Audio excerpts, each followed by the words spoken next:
Good evening, everybody. Welcome to another edition of Complete Sports Media's podcast. I'm your host, Darren Campbell, coming to you on a Monday evening, a little rainy here in Vancouver.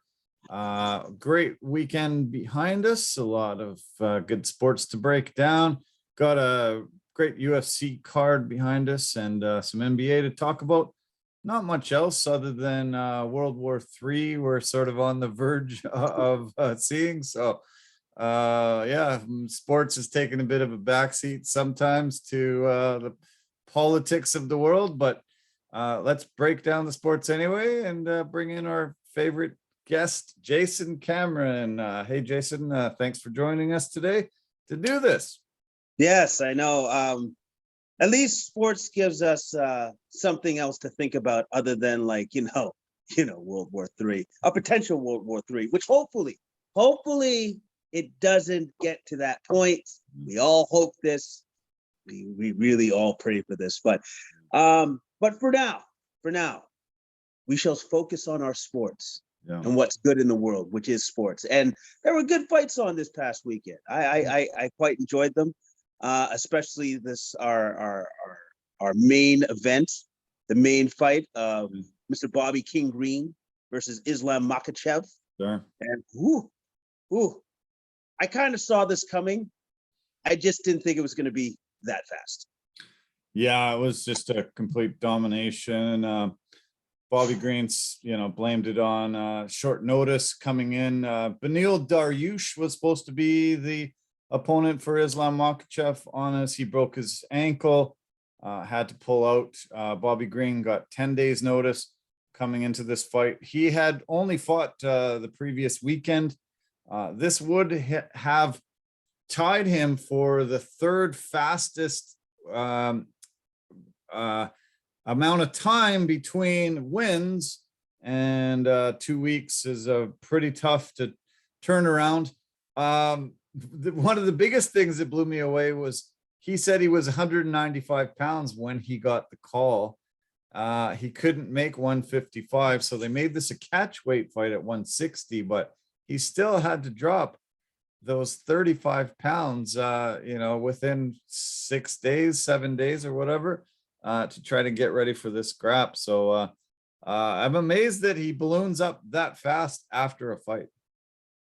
What do you eat to put on that much weight that quickly? Like, does he all of a sudden go from svelte, toned MMA fighter to fat guy? Like in a matter of a week? Like, how do you, literally, come on, man. How do you do that? I don't know. I think he does the James Harden diet. I think James Harden is patenting it, and James Harden has done that in 3 different places.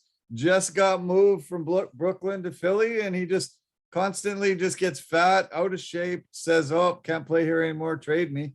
And he goes somewhere new and lights it up for the first little while. But I think Bobby Green adheres to the James Harden diet. You think? Yeah. I think that that's a distinct possibility that he's taking the Harden diet, which I'm just going to say to Mr. Bobby Green, stop doing that diet. That diet doesn't work. It doesn't work. So just don't do it anymore. Please do not do it anymore. I personally think that this fight shouldn't have even happened. I don't think Russians should be allowed to compete in sports across the world. I think they should all be banned. I think the teams should have been banned in the Olympics. No athlete should have been able to come from Russia. I don't think any athlete should be able to compete in any sporting event coming from the country of Russia, because what they are doing to Ukraine, what they have been doing as bullies across the planet, I think you're a Russian, you do not get to participate in anything outside your borders. Go home, stop this war, and then we'll allow you to join the rest of the world.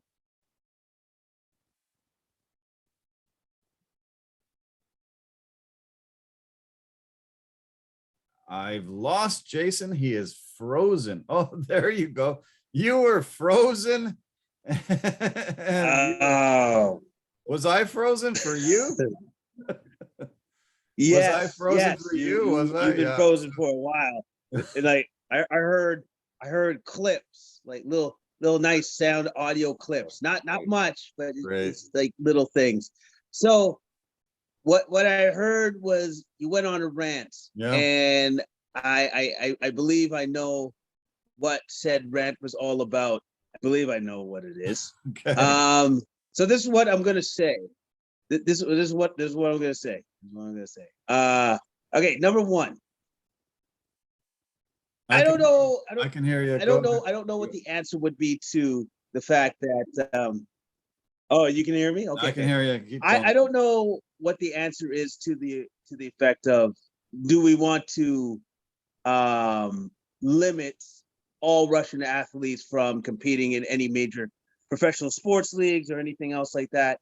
Because it's not necessarily that these Russian citizens that are elsewhere on the planet necessarily agree with what their government's doing, right? Like not everybody will necessarily agree with what their government's doing.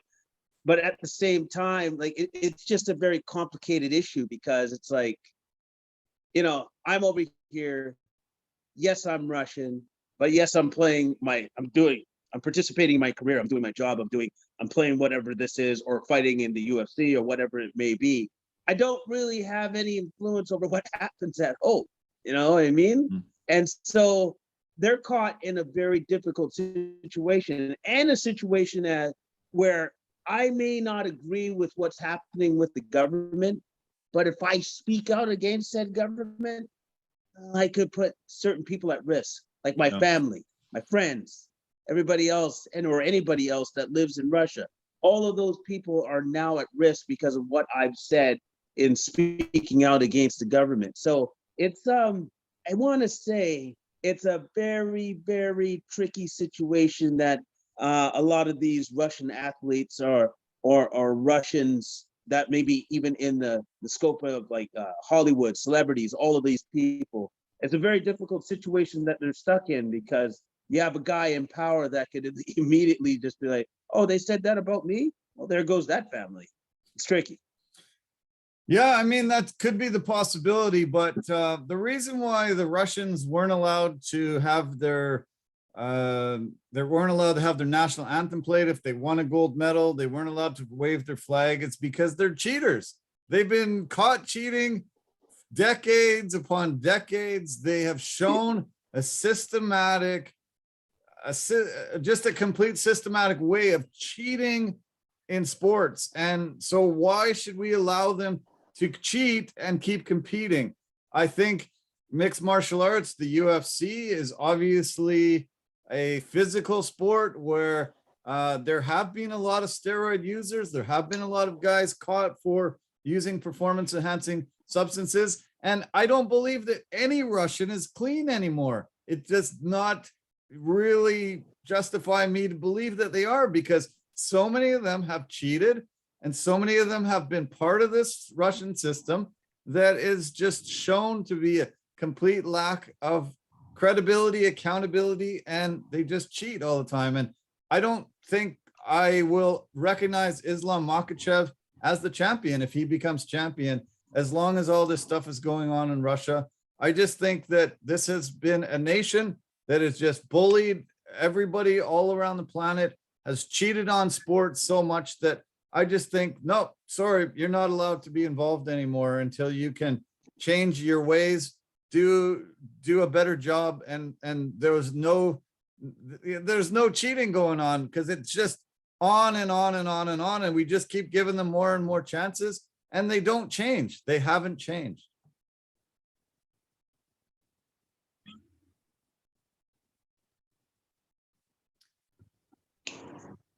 How, did I freeze on you Yeah, again? there seems to be, unfortunately for the Russian. Yeah. You have. Can you hear me? I can hear you now. Yeah, I Can can you hear hear you me? now. Yes, I can. Yes, go ahead. Oh, I can hear you. I can nothing. hear you. I can hear you. Yeah. I can hear you. I can hear you. I can hear you. Do you want to? Okay. So I'm just gonna say what I need to say here. So, what? Okay. So for the typical Russian athlete that competes in the Olympics, I don't even know if they have a choice to not get on the bandwagon for whatever the culture is that they're doing for these athletes, which is, they're clearly using some sort of performance enhancing drugs to help their athletes, which is obviously very, very against the rules and regulations of the Olympics. But the thing is, they continue to keep doing it. And it's almost like they're thumbing their nose at the organizers or the powers that be that organize the Olympics. So to a certain extent, you're just like, well, if they're going to continue to do this, then maybe they shouldn't just be a part of the Olympics whatsoever. No. Because it seems like they're continuing to keep doing this over and over again. So you have to think, it's like, well, if they refuse to stop, then what are you going to do about this? Like, you can't just keep letting them continue on in the Olympics and just keep going on and over and over and over again, and keep thumbing their nose at it, not listening to the rules or the regulations. So it's like, well, maybe they need to take a harsher stance against said country. 100%. And it goes for what's happening with Ukraine. We're giving them economic sanctions, but did it stop him? He knew they were coming. They said, we're going to stop purchasing any products from you, and we're going to, impose sanctions. And it didn't stop him. He said, too bad, thumbed his nose at the world and invaded Ukraine. So they keep these policies, they keep this systematic way of just thumbing their nose at authority. You have to punish them more severe. You have to say, no, just saying that you can't play their national anthem and wave their flag. Did it matter? Did it change anything? No, they still had athletes testing positive for steroids. Do you think these Russian fighters haven't been approached and asked to go on performance enhancing drugs so they could be superior to their North American fighting, the people that they have to fight around the world? Of course they have. It's ridiculous to think that there's no way that they're trying to get all their athletes on something that will push them higher and above everybody else. It's been shown in every other sport. So we must be completely naive to think that they wouldn't be approaching their fighters too. Well, we don't know for sure. This is purely speculation, but yeah, it seems like that could be a possibility in the background, that people are approaching these people, these fighters, these professional athletes, and saying, well, what do you think? This could make you better. This could do this and this could do that. And let's be honest, they have now decades of research into performance enhancing drugs from the Russian side of things. So whatever they're doing over there, it's got to be pretty good at this point in time. With that much research and that much history put into performance enhancing drugs, it's obviously the culture and the programs that they have put in place are very entrenched. Yeah. I was a fan of Khabib. I know that he's his coach. I thought a lot of good things about him, but as this Russian machine keeps rolling and keeps treating everybody poorly around the world and doing the things that they're doing, I've had enough. I've had enough. See you later. I think every single sporting organization should say, that's it. We're done. We're not participating with you anymore. See you later. You're gone. Unless you can prove everything is clean, you aren't going to be doing any more of this stuff. You're done. You're done. We don't want to see you anymore. And that they won't be able to wave their flag. They won't be able to say how great their country is. They won't be able to say, we're a champion of the UFC. We shouldn't allow that. A champion of the UFC should be somebody that's a prime example of how great this sport is, how you look up, you have a hero, you get to see, this is a guy that living his life great. Russians aren't living their life in a good way, because they just bully everybody and say, no, we're just going to kill people, take over their country. So yeah, there's nothing you can do about it. I know you say that, if they voice their displeasure, say, no, let's not do it, they run the risk of losing all their family, having all that happen. Maybe that's the case, but somebody's got to stop this, and the rest of the world doesn't know what to do. I think the Russian people have to make this stop. They have to say, hey, enough's enough. We don't want to do this anymore. We don't want to support this. Easy for us to say over here while we're safe and sound in our houses.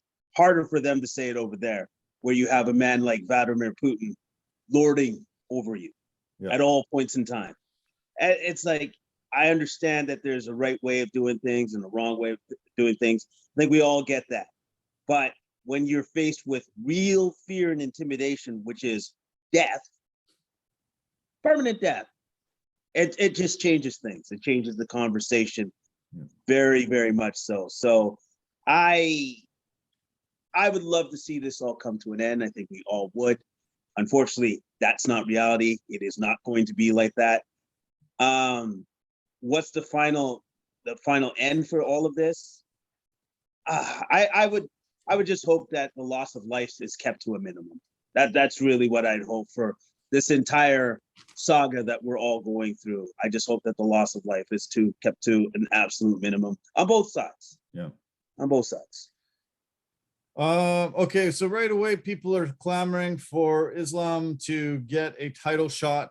That won't happen before Justin Gaethje faces Charles Oliveira for the lightweight title.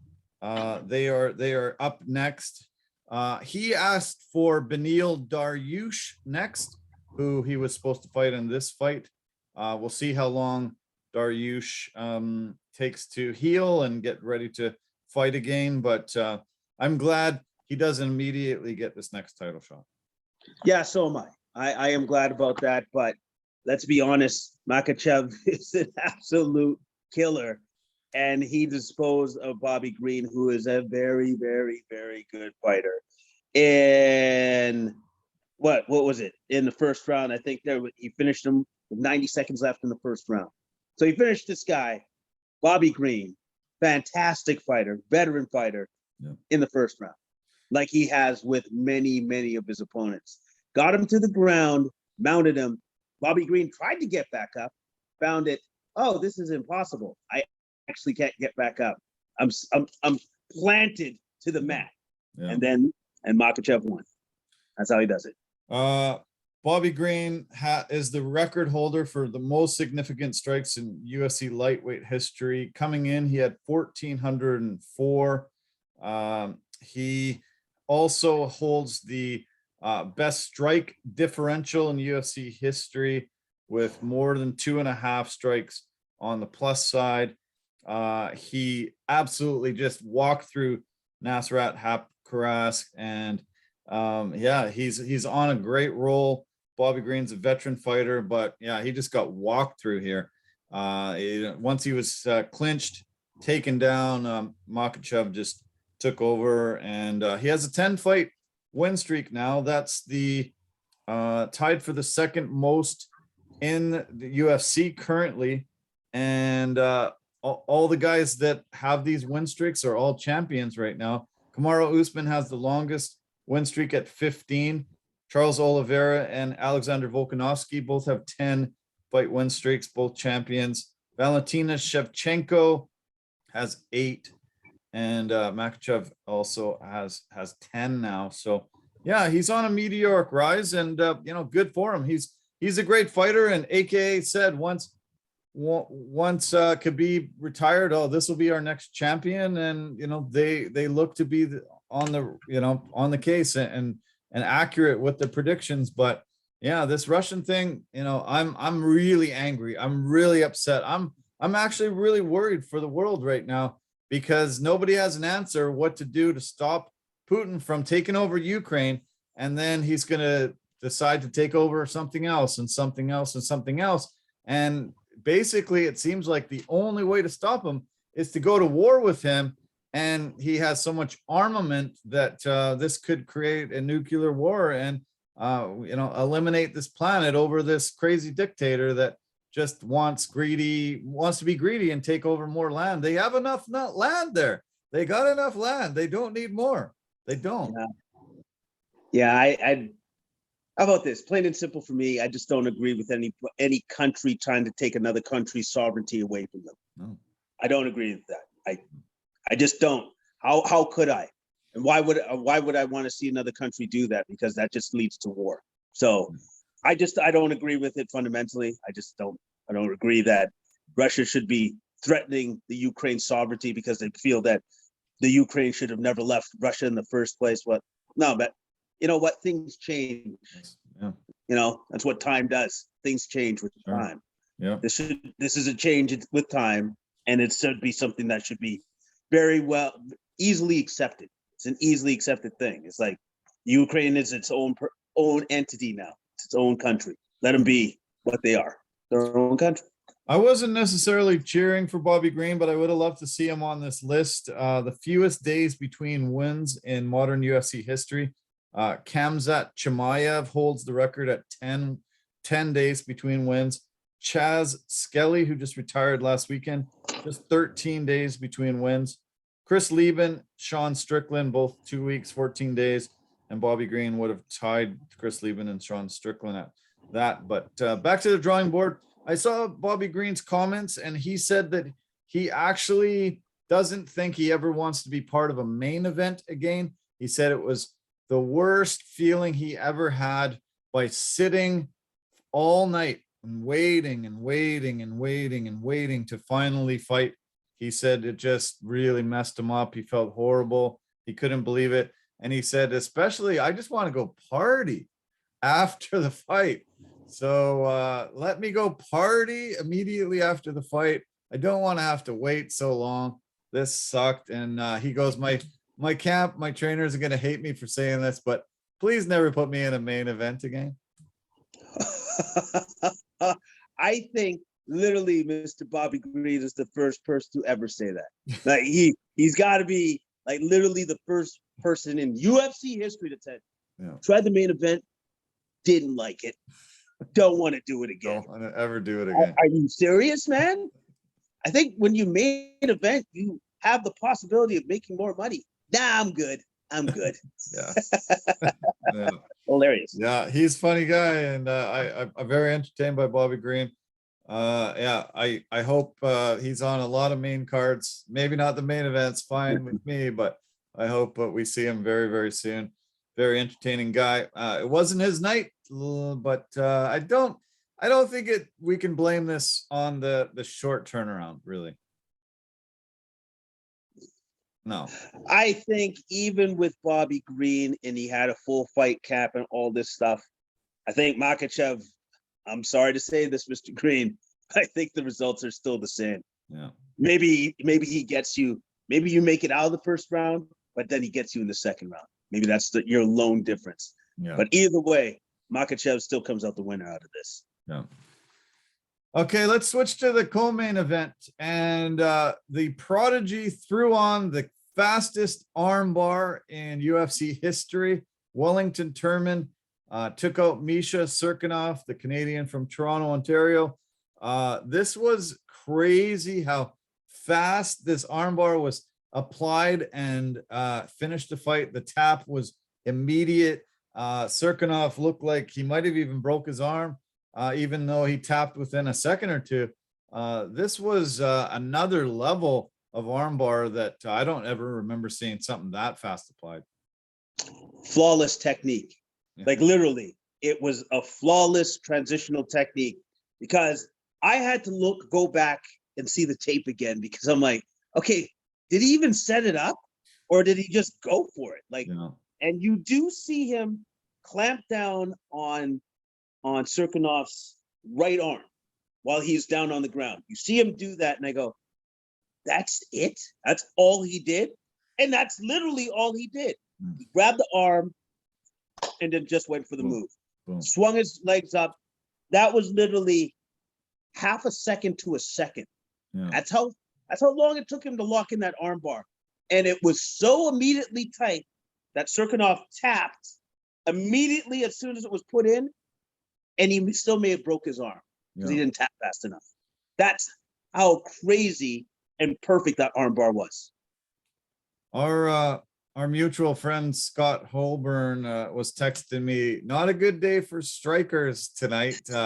He obviously is probably the biggest grappling fan I've ever met. He doesn't give any strikers any credit. He just wants to kiss the feet of every grappler that ever adorns the the octagon. But he was pretty happy with these two co-main and main events, just immediate submissions very, very quickly.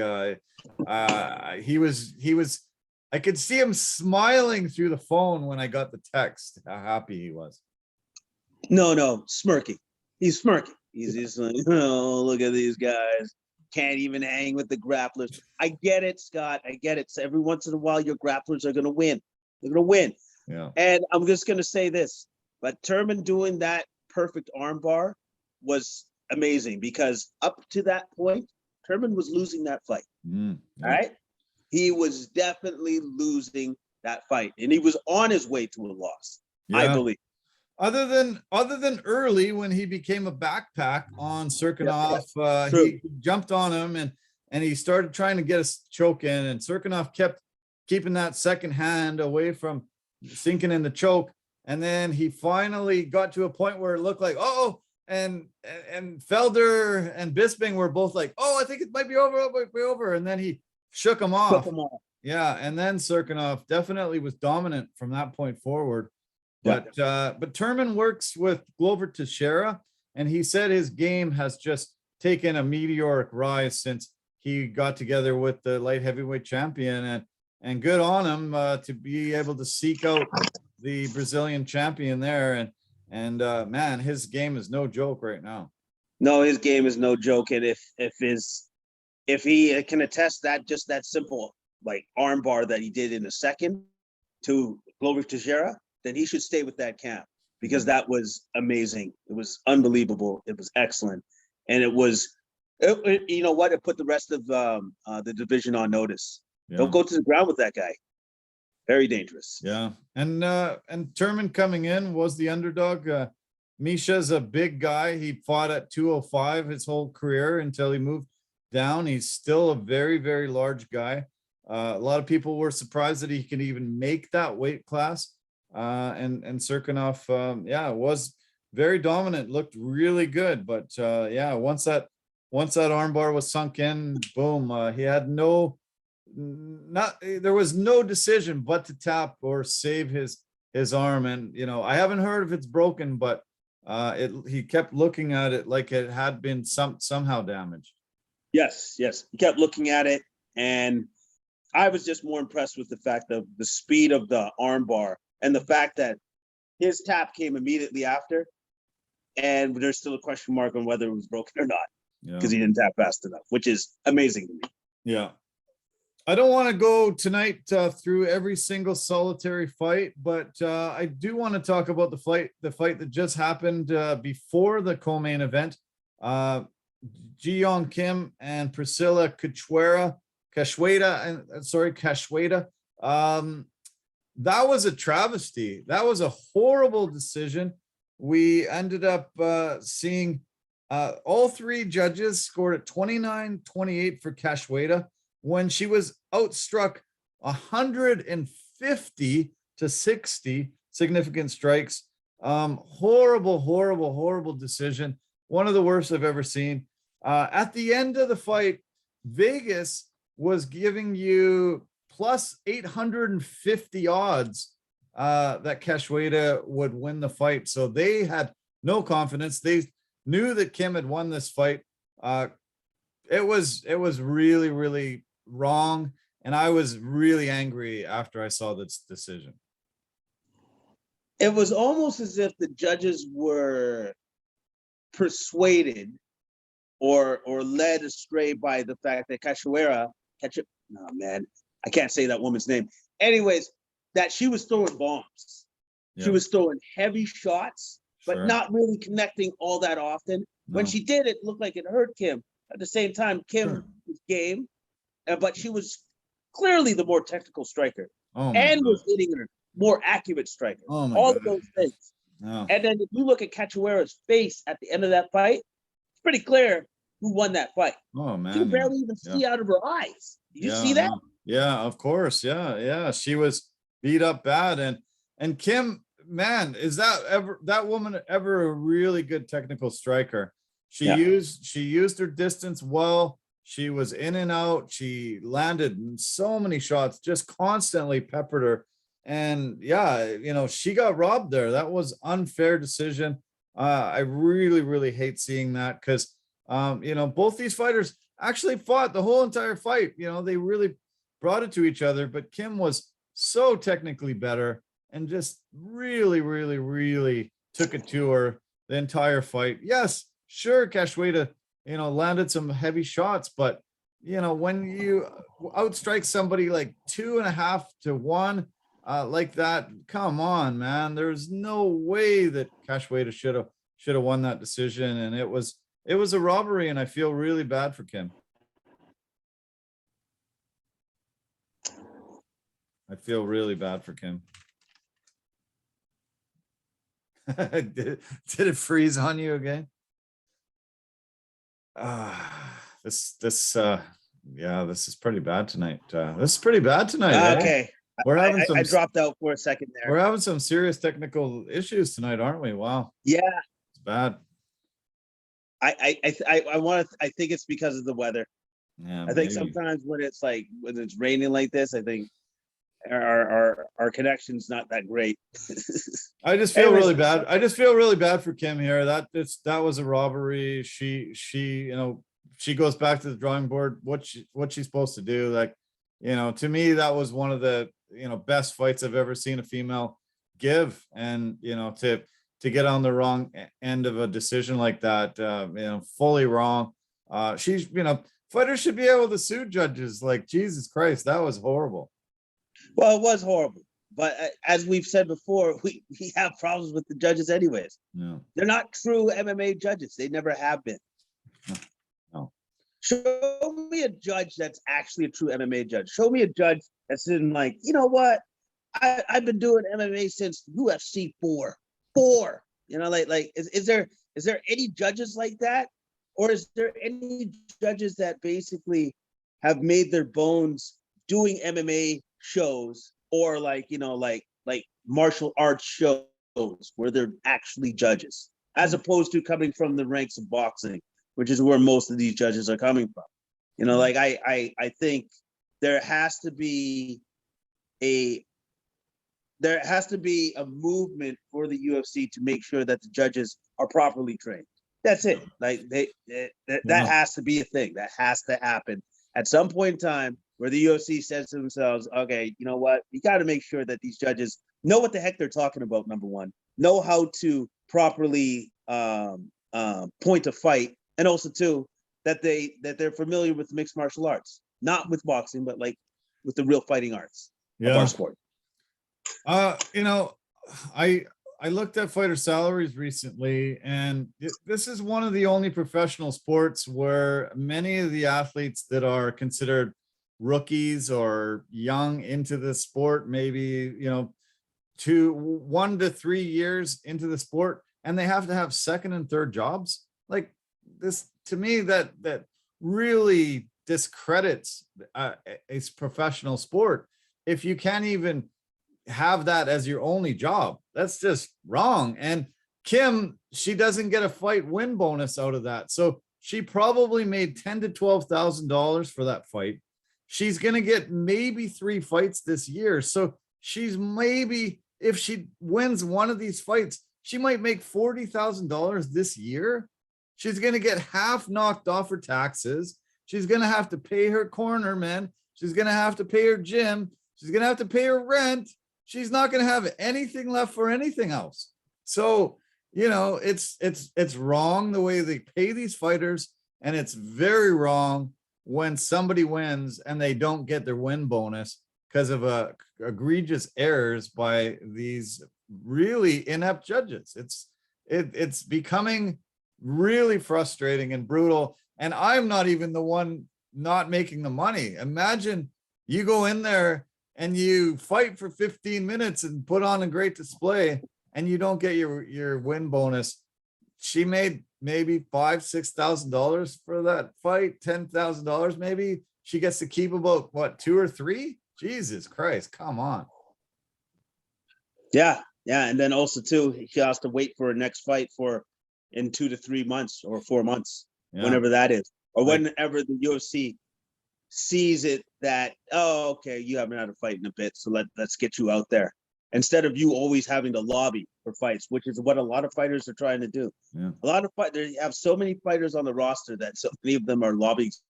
Hey, can I fight? Can I fight? Can I please fight? Yeah. Can I fight? You know. So. Name another professional sport where they have to have a second, third job. Like, you know, we're talking about what, you know, bowling.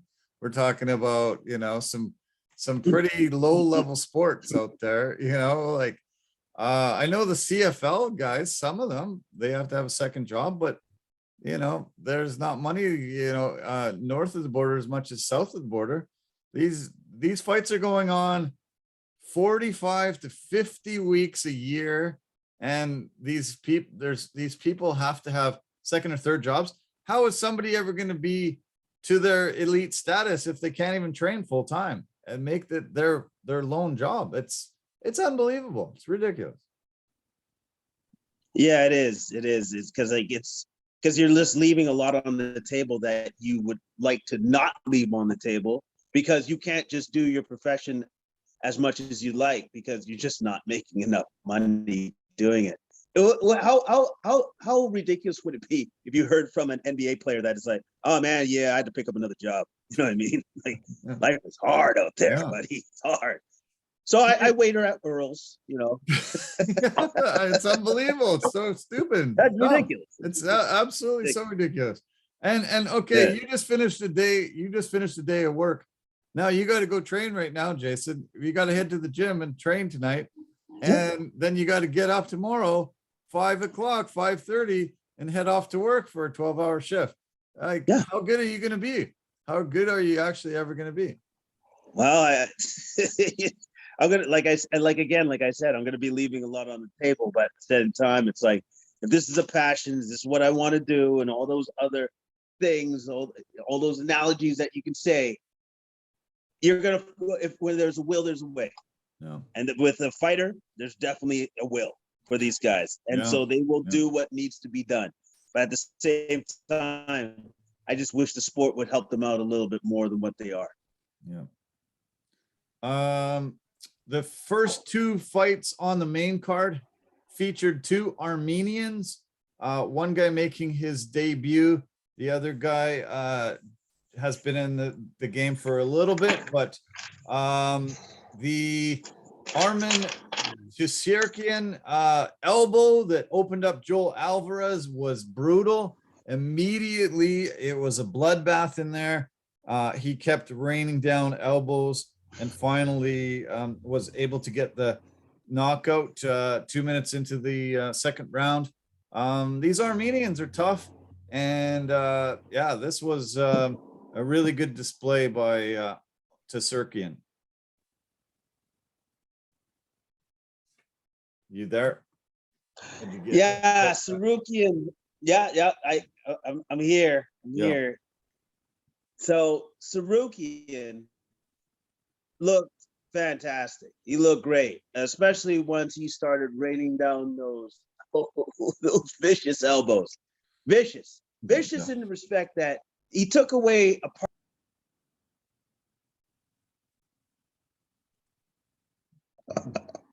Oh, I'm sorry. I'm back. Jesus Christ. Anyway, so Tsirkian, I know this is great. Rained down elbows, took a part of Alvarez's nose with him, which started a huge bloodbath to the point where I'm like, okay, they maybe have to think about stopping the fight. Even before they started the fight again, I was like, I don't know, man. It's like a lot of blood. Wow. It's like a lot of blood. Pouring on him. Yeah. It was nutty, man. And then luckily, though, got back in there, grounded and pounded him out, finished it in the second round. So luckily it didn't go too much farther, but that was a lot of blood, man. Yeah. It's a bloodbath. I mentioned some of the win streaks earlier. In this lightweight division, this was the lightweight fight. In this lightweight division, they've got some amazing win streaks. Charles Oliveira and Islam Makhachev both have 10. Beneil Dariush has 7.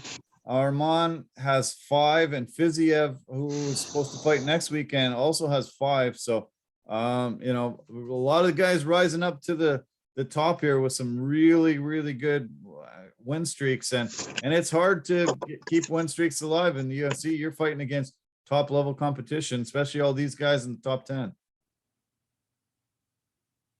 Oh yeah, it is ridiculously hard because you were going up against the best of the best, and the fact that Sarukian has like 5 wins in a row, that's pretty impressive. That's pretty impressive against top high end talent as he's going up against. So I look forward to seeing who he goes up against next and who he possibly matches up against with. He asked for a rematch with Islam Makhachev, and he wants to hold it in Russia. I guess they had a fight before and Makhachev won, but he thinks he would love to fight him. Yeah, good on him. Not too many people are calling out that guy.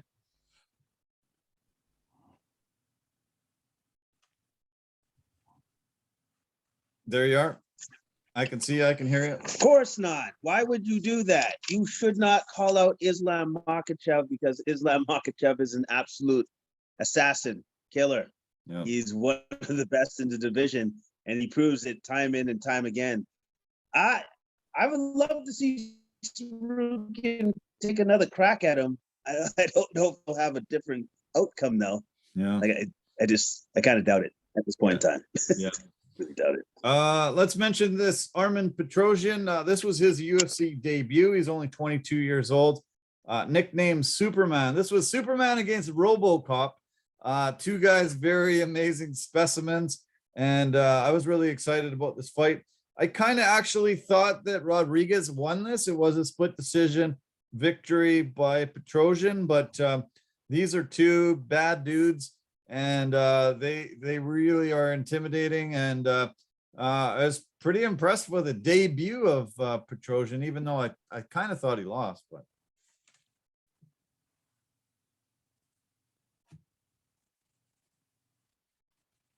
okay, I think I can hear you, but you're frozen.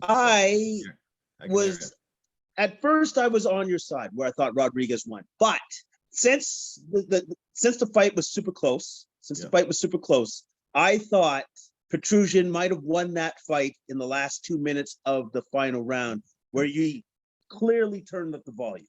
He clearly turned up the volume with his level of strikes and stuff. And in this particular fight, I think this is the one where the judge actually took into consideration the amount of significant strikes from one fighter to the other.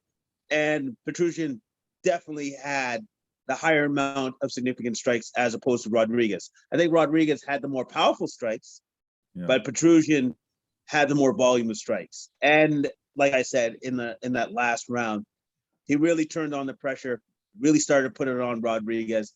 I felt that Rodriguez was beginning to fade a tad bit. Yeah. And I think that was the difference in the fight. Yeah. I have the fight stats in front of me. Petrosyan had more significant strikes. It was 72 to 47, but Rodriguez had 43 head strikes. Petrosyan had 31. But the big difference was in leg kicks. Petrosyan had 41 leg kicks and Rodriguez had only 4. It definitely impacted him and gassed him out. He wasn't as sharp near the end, but he did have 2 takedowns. Rodriguez had 2 takedowns and 2 submission attempts during those takedowns. I just thought those takedowns sort of swayed 2 rounds to Rodriguez, and I kind of thought that he had won it, but it was razor thin, and Rodriguez definitely, that big muscular body, you usually see guys gas a little bit, and he did gas a little bit, but I thought he had already won 2 rounds. So Anyway, let's just fly through the prelims. We had Ignacio Bahamondes, who threw a hell of a lot of strikes. Man, was I impressed with this young guy. Holy cow, he's great fighter that just is relentless in his attack. Zhu Rong is the first UFC fighter that was born in the 2000s to get a UFC win.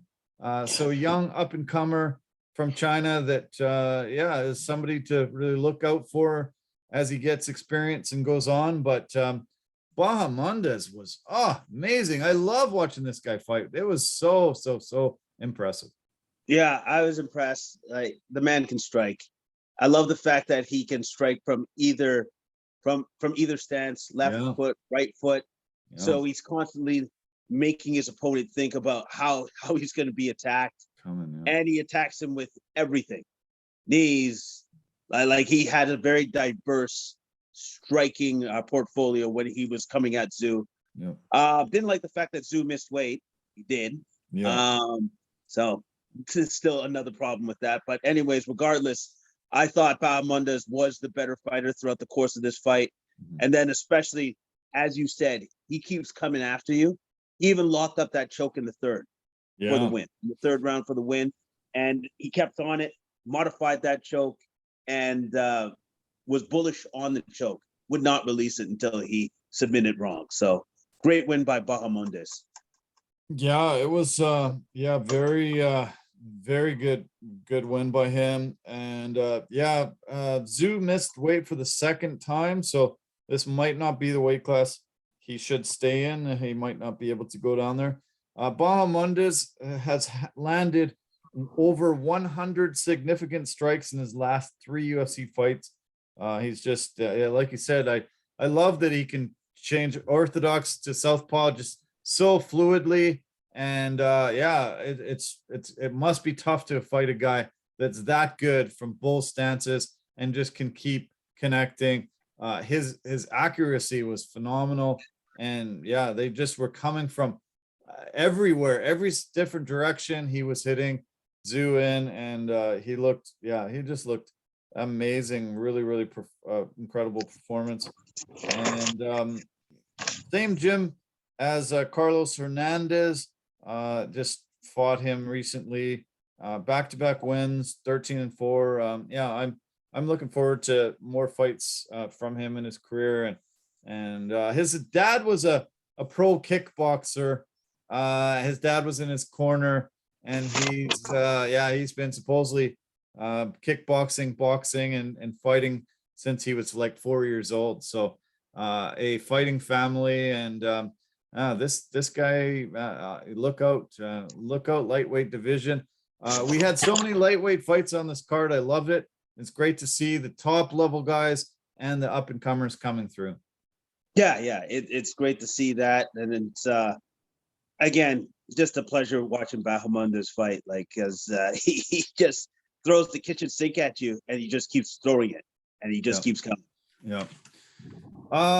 Quickly, Jose Nunez against Ramona Pascual. Pascual, the first fighter in UFC history to come out of Hong Kong. But Nunez was much better on this evening. Just landed a ton of really big shots, got some big knockdowns. Just a much better striker and very powerful. Just a really powerful woman. Even though Pascual is a former rugby player and also looks tough and powerful, but Nunez, man, that is one tough girl. Nunez looks like she's like built like a Sherman tank. Yeah. Sorry, she's built like a tank. So anyways, and she hits like a tank too. Like Pascual, when she got hit, she moved. You know what I mean? Like she moved. She moved. And Pascual definitely had the size advantage, but she most certainly did not have the strength advantage in this fight. And so she took a beating, I would say. Great win by Nunez. 8-fight win streak for Nunez, and look out, women's featherweight. She's coming. Lightweight division fight. Also, Terrence McKinney, T-Rex, looked phenomenal, beating the French fighter Fares Zayam. Big submission, quick and early. T-Rex, yeah, I love this guy, and very good performance from him. Also another up and comer in the lightweight division. Yeah, well, T-Rex, he took advantage of the fact that Siam has still to work on his skills on the ground, clearly. And so he took him to the ground, took the path of least resistance, and with that rear naked choke, that's all she wrote midway through the first round. Interesting to hear about T-Rex's story. He's had a hell of a crazy life. He actually has died twice. They brought him back to life twice. You cannot kill this guy.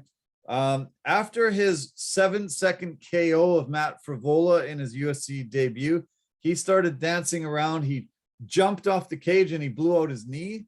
And so I was really happy that he kept his celebration very muted this time, and he really kept his feet under him. That was brutal last time when he blew out his knee celebrating. Yeah, we've seen that before with other people hurting themselves in their celebrations. What people need to remember is just like, well, you know, you won. Don't make it any worse by not being able to compete for your next go around. Just be like, yay, I won, and that's it. Yeah, exactly. He's famous for knocking guys out quick. This fight lasted longer than his last 4 fights combined, and this fight was pretty quick. This was just 2 minutes and 11 seconds. He's on a 5-fight finish streak. He just keeps knocking guys out and taking them out. This was a submission, but he states he wants 4 wins in 2022. He's going to get them, and he wants a title shot, and he's going to win the belt in 2023. So he's pretty confident, calling it out, saying he's going. Look out. This is a kid, fun to watch. Really, I think he's on a meteoric rise too. I think if they give him some talent and some fights quick, I think he'll go in and knock a lot of guys out. He's got a great game. No, he does have a great game, and he's got obviously a ton of self-confidence in himself, in his abilities. So it should be interesting to see what he can do. I'm interested. Okay, that's it for this card. I want to switch to UFC 272. We're less than a week away. This will be one of the biggest fights in history where the guys just absolutely, truly hate each other. They were former roommates. They were former best friends. They were former campmates. They cornered each other for years. Were always hanging out and best friends, and they hate each other now. They have said so many things in the media that they want to just tear each other's heads off. Have you ever had a friend that turned into an enemy? A frenemy? Yeah. No.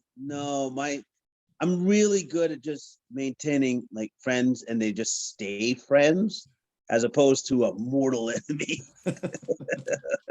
I've never actually gotten to a point where I cultivated a friendship that turned into a mortal enemy. No, I've never done that. Okay, I'm not surprised, but yeah, I had to ask to see if they had a former roommate that just never picked up after himself, or did nasty things. There was nobody that you just ended up having as a friend and now consider absolute frenemy now.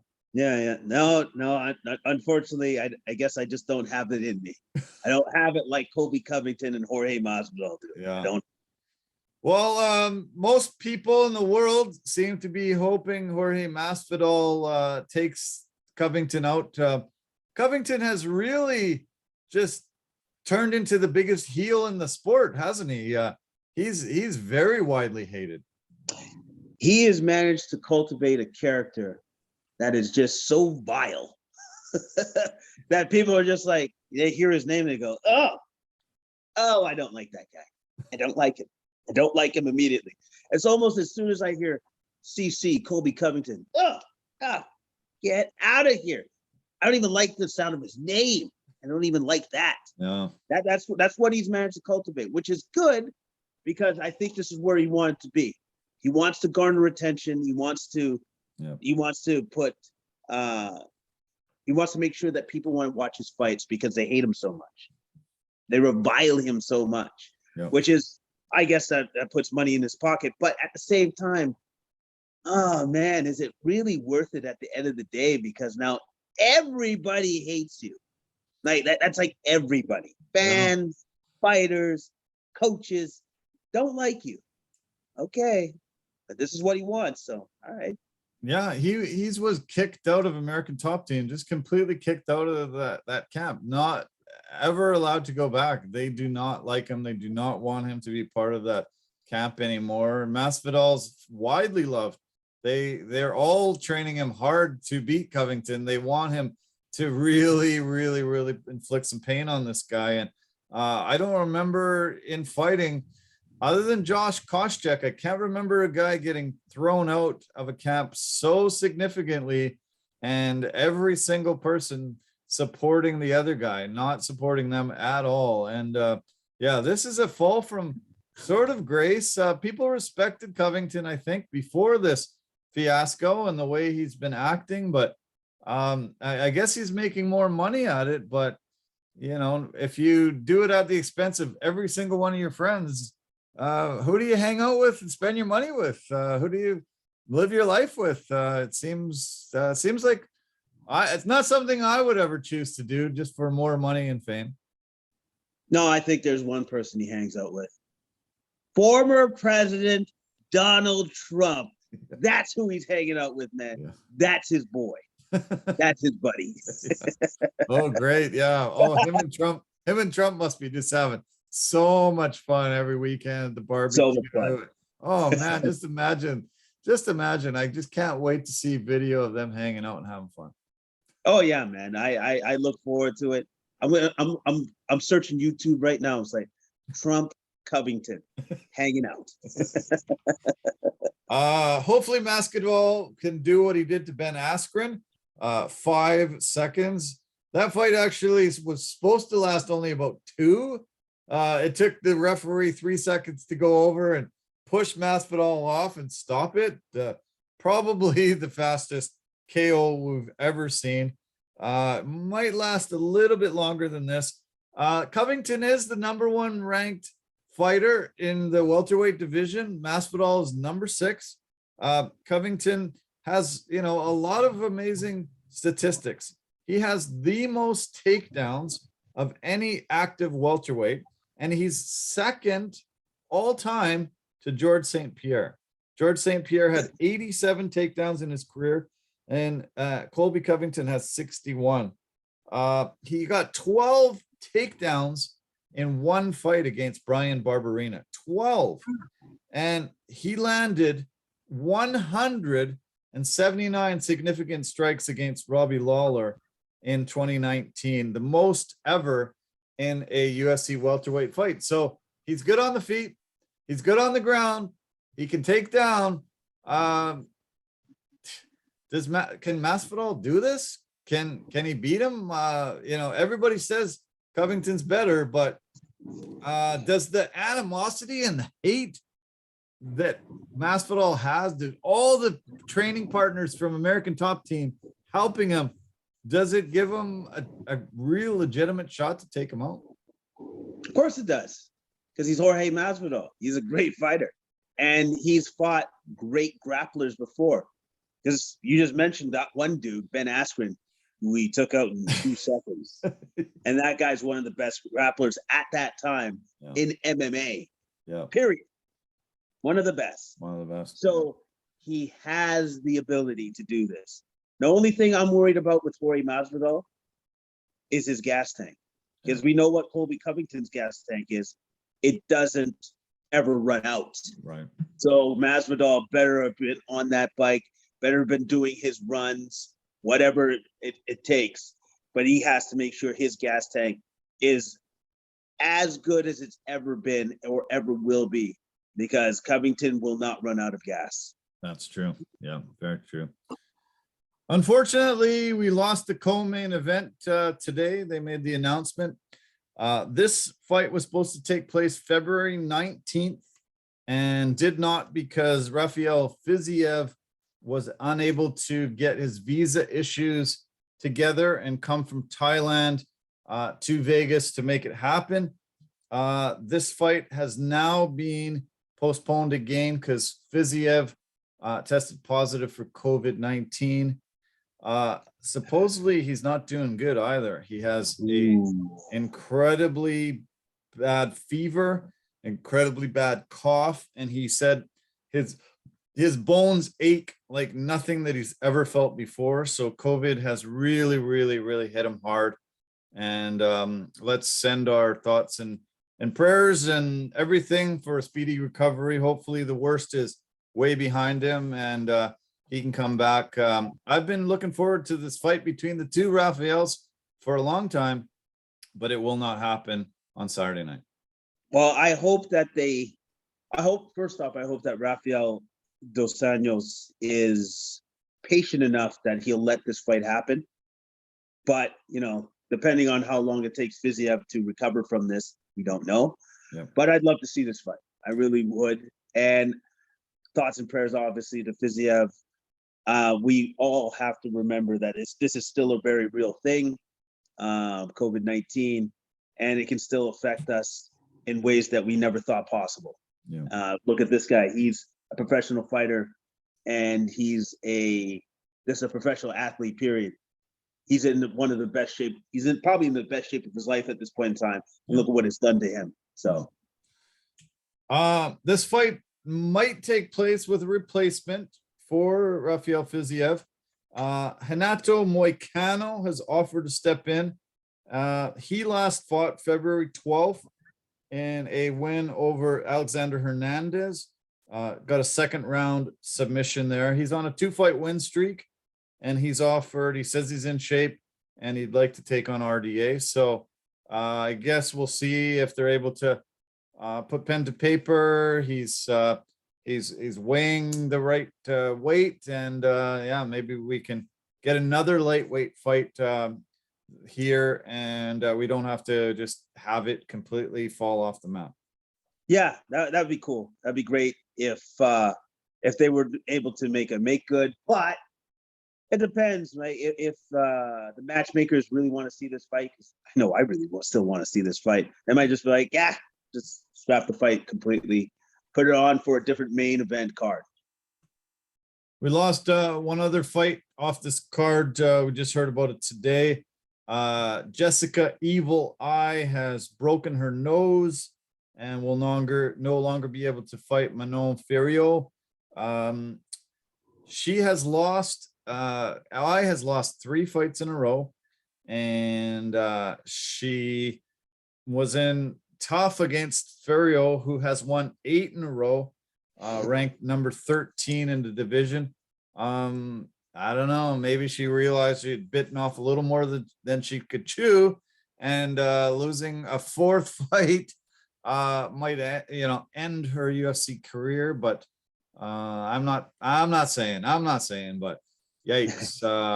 When I looked at the 2 records and realized I was on the downway slide and Ferriot was on the upway slide, I don't know why she even agreed to this fight in the first place. But we've lost another fight off this card, but it is a great card. Lots of good fights. I guess the Edson Barboza Bryce Mitchell fight will be now the co-main if they do not give Rafael Dos Anjos another opponent. 2 fighters that I love to watch, and I think number 10 and number 11 in the featherweight division. This should be a heck of a fight. Should be a heck of a fight. They both have 2 very differing styles. Bryce Mitchell is a great all-rounder, but I think the category that he excels in is grappling. And then Barboza's category he excels in is kicking your legs out from underneath you and just keep kicking you. Yeah. So I'm super curious to see how this fight plays out.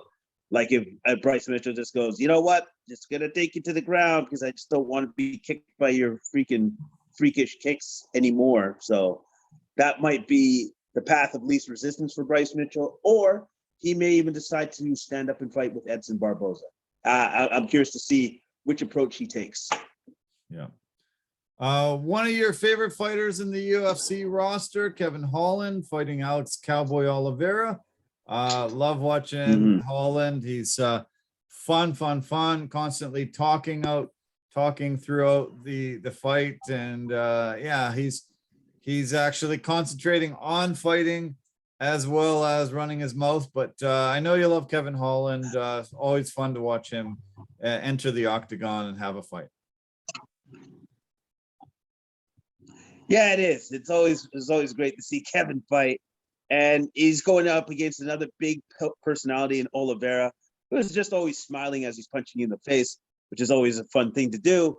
So I think this is going to be a fun fight between these two. I think they could be wild and just chaotic, which is going to be great. Holland's number 14 middleweight. This one we be fought at welterweight, so we'll see if there's any significance difference. The fight to start the card on the main card, we got a big heavyweight battle between Greg Hardy, former NFL football player, and Sergey Spivak. Should be a banger. Somebody's probably going to sleep. Oh yeah, somebody's definitely going to sleep. I am curious to see just who is going to go Betty bye. Night. Yeah, and anybody else you want to mention on the card? Good to see Nurmagomedov on there, even though, yeah, Russians shouldn't be fighting, but another Nurmagomedov. Yeah, you got Umar taking on Brian Kelleher. That could be a very good fight. And then in the prelim cards, I kind of like the Chinese fighter. Okay, give me a sec. Zionan. Yeah, I like her, and so I'm looking forward to seeing her fight against Rodriguez. All right, cool. All right, well, yeah. You're going out to Chilliwack to watch it. I'm not going that far, but I'm sure we're gonna both have fun watching UFC 272. Man, this is a grudge match, and I'm really excited about watching a lot of the embedded, a lot of the pre-fight stuff, because these guys really honestly hate each other, and we've seen some of the shows where we thought they hated each other and then they hugged each other after. I do not see one guy hugging the other guy, no matter what happens in this fight. I can see them fighting after the fight. That's what I can see them. Like they're saying, you know what? Bygones will never be bygones. Let's fight again. Fight's over. I don't care.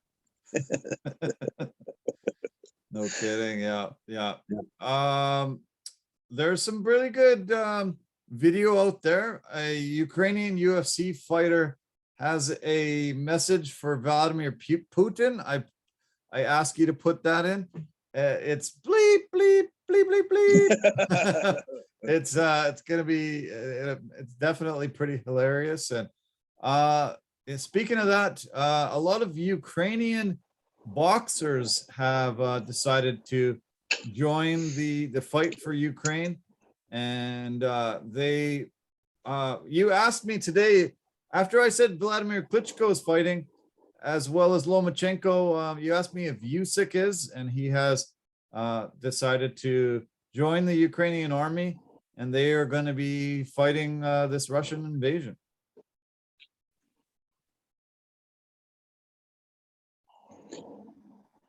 That is wild to me that you have two former retired heavyweight champions and the Klitschkos fighting for the country.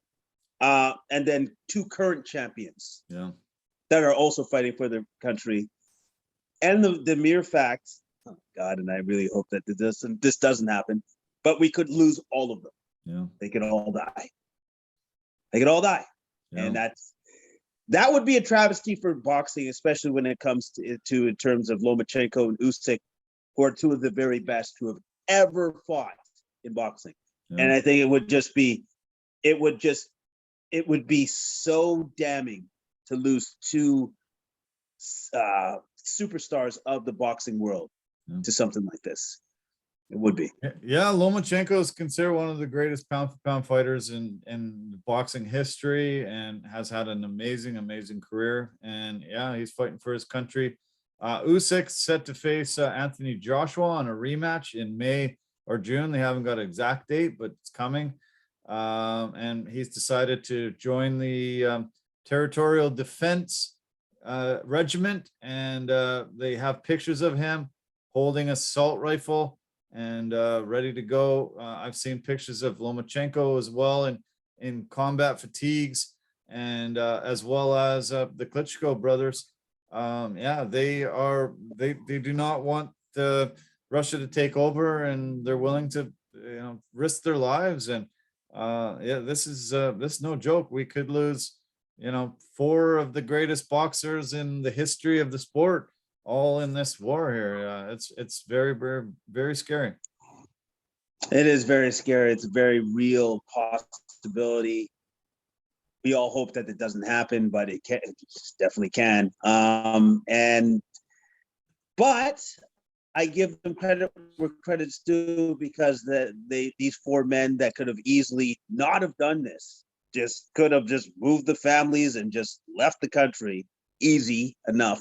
For all 4 of them have decided to fight for their country, and I respect them for that. I respect their choice for that, and I respect that. Yeah, I mean, I would be fighting for Canada for sure if they invaded us and wanted to take over this country. But these guys are still in the throes of 2 of them are still in the throes of phenomenal boxing careers, and run the risk of not only being killed but being injured too. This is serious. So hopefully they don't they're not involved in any direct conflicts where people are killed. But I was proud of them to see them do this, but scared for the outcome. Yeah, of course, because you don't know what the outcome is, and none of us do. None of us really know how this is all going to play out, but good luck, boys. That's all I can say. Good luck to you. I mentioned Glover Teixeira earlier. He has his first UFC title defense against Yuri Prochazka. It's been delayed. It was supposed to be on 274, May the 7th. Now it will take place UFC 275, June 11th. Supposedly somebody's suffered an injury. No details, but pushed back a month. Hopefully the injury is not very serious. For them to only push it back a month makes me think that it's something fairly minor. Yeah, I would have to agree with you on that. I also see that Jorge Masvidal claimed that Colby Covington had a whole bunch of Russian fighters confronting him at the last UFC event for talking some smack against Khabib. And Masvidal said that he's looking for some video. If anybody has any video to send it over, he wants to spread it across social media. He said a lot of Russian fighters made him look like a little beach, and he was a little scared when these Russian guys confronted him about his harsh words against Khabib. So we're going to see a lot of funny stuff coming out this week, but that's the first thing that I'm looking to see. Oh man, it does make for pure entertainment when the fighters really don't like each other. Yeah. It is pure entertainment for us fans. It really is. Yeah. Okay, let's talk some NBA. Great to talk all those combat sports, but let's talk about the NBA. It's back in full swing. The trade deadline is behind us. We've really started to finally see this Ben Simmons, James Harden fiasco. 2, real fools in the game finally get a destination they wanted to be at. James Harden, man, like this guy was considered one of the greatest shooters post up, or one of the best, one-on-one shooters of all time. Had so much respect being thrown on him, and he's just damaging his reputation more and more and more and more. I talked about the James Harden diet earlier. He just decides, no, I've had enough. I'm just going to get fat. I'm going to just be lazy, not going to be a good teammate anymore, and they'll ship me out of town. He got his wish. He's played phenomenal this past weekend. Actually puts Philadelphia in the running for one of the best teams in the East, but man, I just don't want anything good to happen to James Harden anymore. He's just burned every bridge, and he's burned the bridge with me. Yeah. How about this? This is what I'm going to say about James Harden. I hope that he decides to actually take this next stint seriously, because if he doesn't, or if he finds something wrong with the Philadelphia 76ers, what other team's going to really take a flyer on this guy? Because now it's just like, well, he could just leave us at any point in time. So why would I want him on my team? Right? Yeah. And so I would imagine that this particular stop, this Philadelphia stop, he better take this seriously, because he's getting close to okay, now you're just not going to play for a contender, because that's the only team that will take a flyer on. Yeah. Because they can't trust you. Right. So, I would imagine that he should be coming out with fire now. This is it. You wanted out of Brooklyn because the situation wasn't a good fit for you. It was a good fit, and then it wasn't a good fit. Yeah. Got it. So hopefully he can continue to keep putting up numbers, continue to keep figuring out what his fit is with Joel Embiid, and then hopefully all is well with the world. Yeah. Because you know what? At the end of the day, you had two very, very, very disgruntled players that would do nothing but sabotage your team anyways if they were still on said team. So that's why it's great that they're both found other places to be, and now they can thrive and succeed in these new venues. Yeah, I mean, it makes sense on paper, but I don't know. I think both guys are cancer, and tough to have on your team. But Harden had some phenomenal numbers this past weekend. He's the first player in NBA history with 25 plus points and 10 assists in each of his first two games with his new team. He had a triple double yesterday in the 125-109 win over the New York Knicks. 29 points, 16 assists, and 10 rebounds. One off his career high for assists. I just watched him feed Embiid the whole entire time. They just basically, it was a Karl Malone, John Stockton type of a thing, and it was just constantly feed Embiid, feed Embiid. Embiid ended up with 37 points. He got 23 of them from the free throw line, and I'm sure he's happy to have Harden, who it can be a chameleon. Harden did not pass the ball when he was in Houston, famous for, 0 assists out of a 48-minute game. But he's changed his ways and realizes Embiid is the straw that stirs the drink there.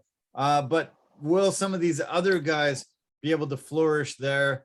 I really saw Tobias Harris just lost, not getting the ball, not getting much opportunity at all. Tyrese Maxey has played good these last two games, but we'll see if teams can figure out this pick and roll thing that Harden and Embiid have been doing. But I think Philly has suddenly become one of the teams in the East that you really got to look out for if they can keep this together.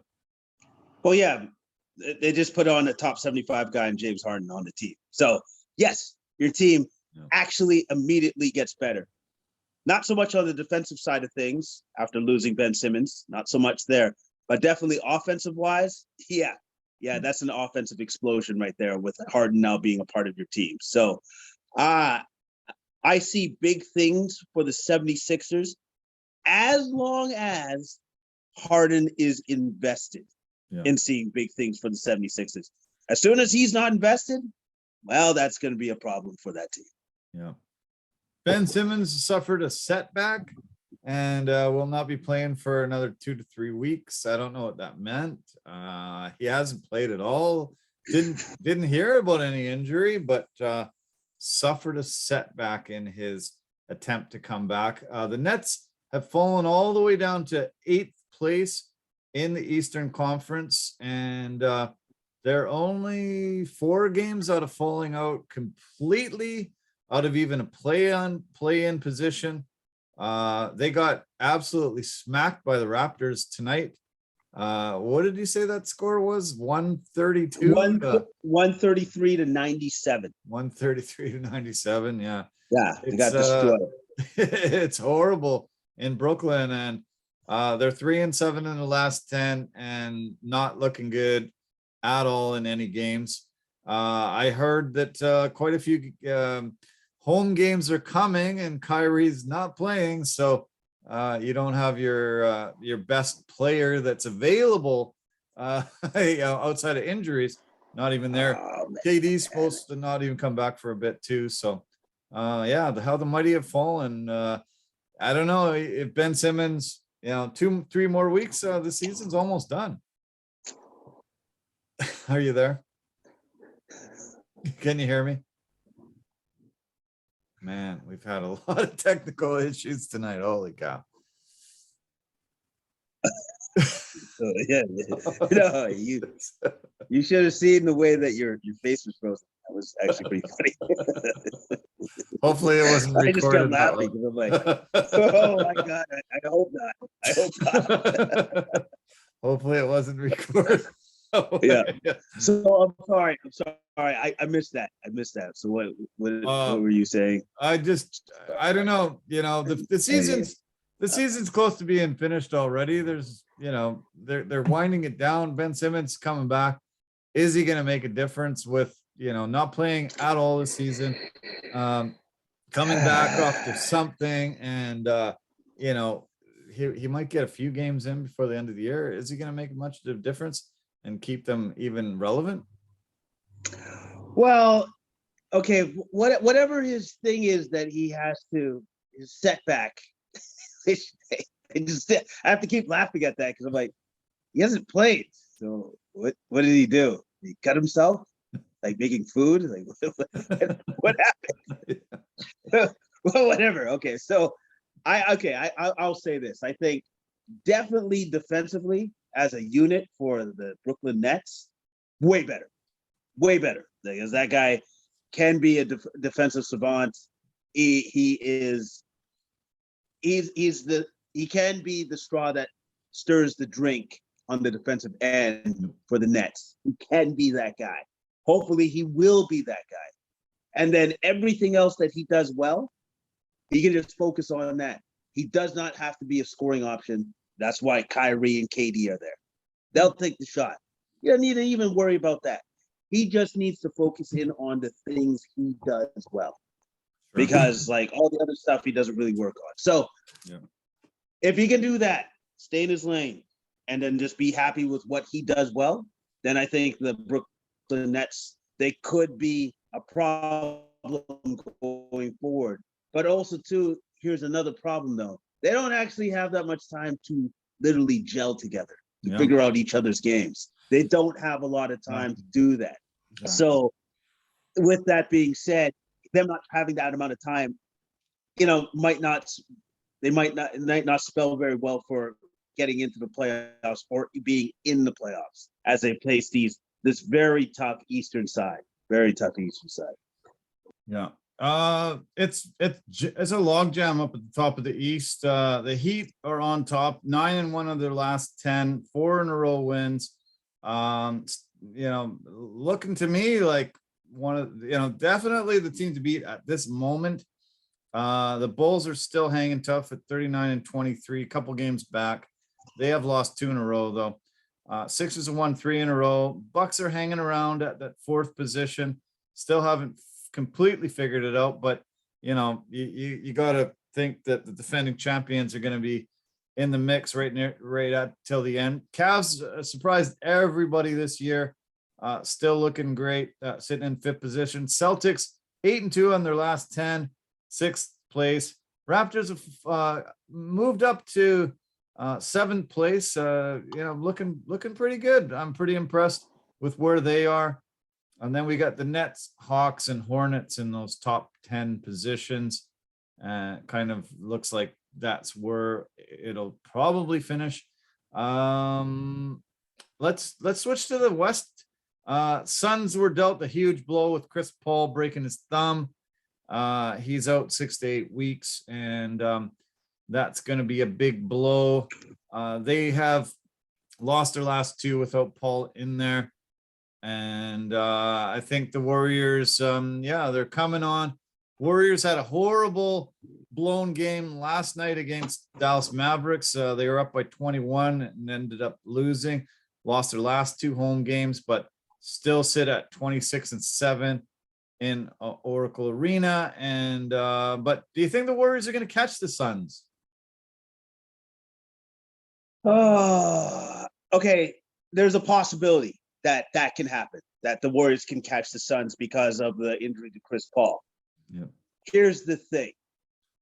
I think the Suns can weather the storm without Chris Paul. I think that team is that good, and they've shown the ability of others just stepping up in the absence of somebody else. True. So Yep.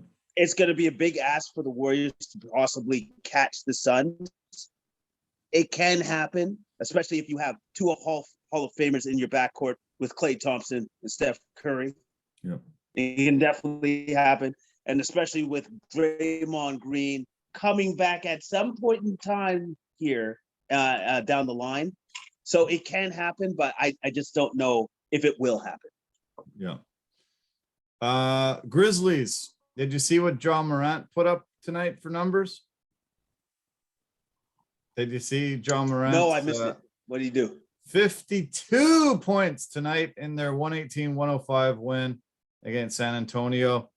Man, this is a guy that won Rookie of the Year and starting to put himself in MVP talk. Which is amazing. Like he has been in the league that long, and he's already getting to that point. He's already in that stratosphere of that kind of talk. Because like right now, when you talk about MVPs, you talk about Joel Embiid, Nikola Jokic, and actually I'm going to throw in DeMar DeRozan, who's having a spectacular year as well. Yeah. Absolutely spectacular. So, and I just watched Chicago and the Grizzlies play over the weekend, and John Morant is scintillating with his play. Like he had a 360 layup that he did where you're just like, I don't know how he did that. Like I was watching it going, did he just spin right around the defender in the air, 360 and lay it up? Yeah. Yeah, he's that good. Yeah, he's absolutely a joy to watch and phenomenal. They're 8-2 on their last 10. So are the Jazz sitting a few games behind in 4th. Mavericks are holding on. That was probably a good move, getting rid of Kristaps Porzingis, getting Spencer Dinwiddie, Davis Bertans. Nuggets 8-2 in their last 10, 6 in a row. Jokic is playing phenomenal, and like you said, in that MVP conversation. T-Wolves, Clippers, Lakers, Lakers 8-9, Pels 10. Those teams, I don't know, not really thinking they're going to be able to do very much better than what they're doing, but I love a lot of those Western Conference teams this year. Oh yeah, no, I think there's a lot of parity in the league this year. There really is, apart from the Warriors and the Suns. But even with that being said, look at the Grizzlies' record. Yeah. They're slowly catching up to the Warriors and Suns. Amazing. And that's a testament just to how good that Grizzlies squad is, and to the commitment that they've made on defense as well. They made that commitment, and all of a sudden their wins and losses did a mad reversal right away. So yeah. West is tough. East is tough. East is tougher because it looks like the team's records are a lot closer than they are in the West. So I think, once the playoffs start, it's gonna be fantastic to watch. It's gonna be great, Yeah. theater. Okay, one last note from the world of NFL. We talked last week about the Bengals safety retiring at the age of 30. We got some massive shocking news today that the Tampa Bay Buccaneers Pro Bowl left guard Ali Marpet is retiring at 28 years old. 28 and just finished off his first Pro Bowl season. Best offensive lineman for the Bucs, and he's walking away from the game not even into his 30s. Wow. Well, again, like I've always said, there's always usually a reason behind why these guys walk away so young, and that's usually a medical issue that they do not want to divulge. So I wish that young man all the best in the world. Hopefully he's made enough that he's got a little nest egg there. But you know how it goes, man. Like if whatever they're dealing with trumps, like their career, which is you put your life at risk, well, then career's over. Yeah. Yeah, it's crazy. Yeah, it's something that I hate to see because I just always think the guy's gonna regret it. He's gonna be in his 40s, 50s, 60s saying, oh man, I could have played a little more. I really wish I had.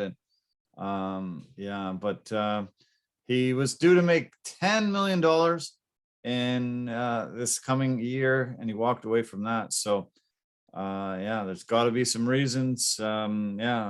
Hopefully he has a great post career. He said he wants to stay with the Tampa Bay organization in some capacity, and he spent 7 years there as a pro, was able to win a Super Bowl, and but now he's walking away at 28 years old. Kind of shocking. And 2 weeks in a row, two guys walking away from teams that made the Super Bowl in the last 2 seasons. Yeah, man, it's a little bit shocking, but we're beginning to see this a little bit more and more as of late, of young men deciding enough's enough. So obviously there's always reasons behind these things, and whatever their reason is, I just wish them the best in their future endeavors. Supposedly Kyler Murray has came out with a statement that says he's 100% wanting to sign with Arizona. Let's just make this happen.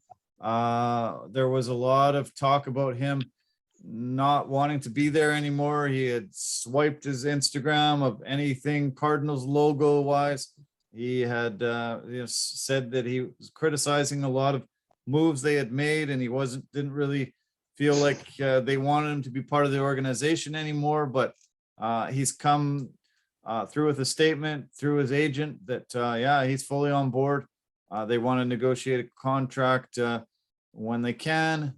He's only set to make $1 million on his current contract next year, with a $4.5 million signing bonus, but less than $1 million is on his actual player contract. So Arizona's getting the massive steal, and it would be just crazy if they weren't able to put something together and at least have him for this year, because you can put a lot of weapons around a QB if he's only making $1 million compared to Patrick Mahomes making 50.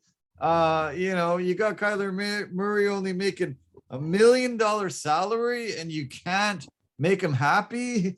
That's insane. It's absolutely insane. Yeah, that is insane. And also too, it's kind of insane that it got to a point where you were thinking to yourself, do they actually want him in Arizona? He turned around the whole organization, that guy. So you just want to let that dude go? No, actually what you should be doing is just paying him, making sure he's happy, and then going forward and trying to win some Super Bowls.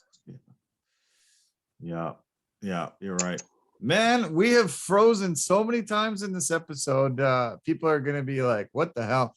Hopefully our crazy faces that get frozen about 40 times tonight aren't all over social media creating these viral moments. But you said I froze in one crazy, hilarious position, and you have as well.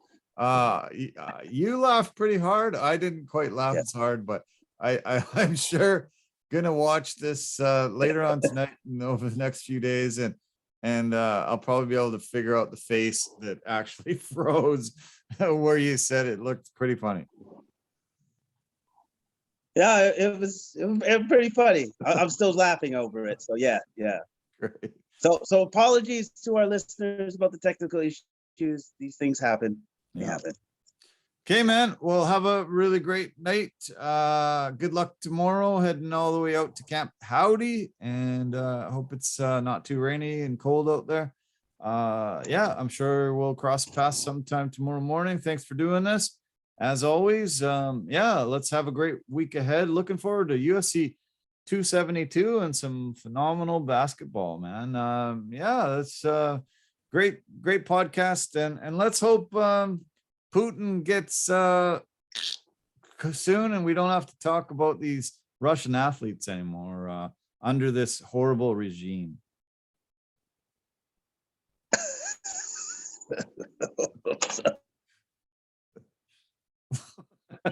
Are you there? I lost. Oh, there you are. Okay. You came back. Okay, so with that being said, signing off. Adios, signing off. Okay, All buddy. right, man. Have a good night. Cheers, man. Thanks. You too. Okay. Thanks. Bye. Man, did we ever have technical difficulties tonight? Why? Man, sometimes it's a challenge, eh? Anyway, yeah. Geez, send me some comments. You agree. I heard somebody, a few people say that they weren't supporting the Olympics this past year because of all the atrocities that China had done to their own people and the way the human rights problems and issues and stuff. And I said, hey, let's just keep politics out of it. All these athletes have spent so many years trying to make this Olympics. This is their, every 4 years they're trying to get on the world stage and show the world how great they are at their chosen passionate sport. And so, I supported and watched the Olympics, and maybe that was a mistake on my part, but for some reason this Russian invasion of Ukraine is hitting me a lot harder and really showing the world that Russia just has a complete lack of empathy towards anybody after being told, no, this is wrong, don't do this, and they're killing these people to try to take back a territory and not allow them to have their sovereignty. And I don't know, the slaps on the wrists, the things that have been done to Russia haven't changed anything one iota. And I'm not happy. I think Russians worldwide should be punished, and until they can get this dictator out of this job and get somebody that's going to be reasonable and not doing things like this, we shouldn't be supporting anything Russian. Anyway, I do want to talk about our supporters of this podcast. We have great partners and sponsors. Anchor.fm has been a phenomenal partner. They are really great at posting on multiple platforms. They call themselves the easiest place to make a podcast, and I believe them. Go to Anchor.fm if you'd like to do that. Verbero, the hockey equipment and apparel company, industry leader in technology, performance, and value. V350 stick is a must to have.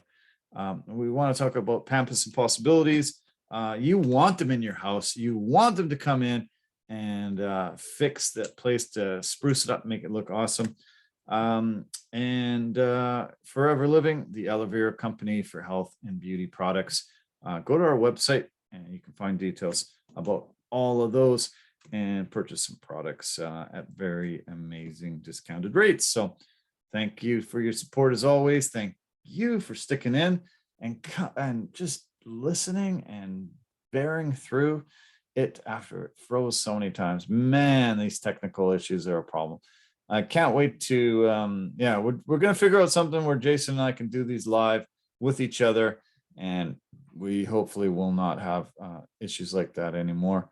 So stay tuned. Can't wait. COVID, let's hope COVID's almost done. We're reaching close to the 2-year anniversary of it, when it kind of finally stopped North America dead in its tracks for a little while. Anyway, love you lots. Thank you for your support. Thank you for listening, watching. Thank you for everybody that contributes to this. And we'll see you next time. Yeah, stay tuned. Go to our website. There's a lot of really fun stuff to check out on a daily basis. Okay. Love you guys lots.